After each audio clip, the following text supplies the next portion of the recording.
विदा करता एगो माँ अपने कलेजा के टुकड़ा के विदा करता एक गीत के माध्यम से।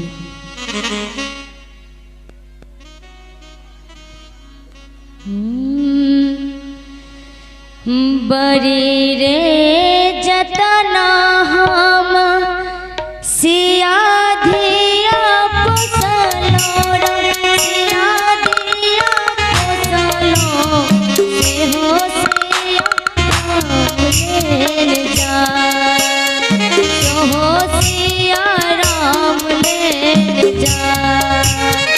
बड़ी रे जतना हम सिया धिया पोसलो सिया धिया पोसलो से हो सिया राम ले जा से हो सिया राम ले जा।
से हो सिया राम ले जा।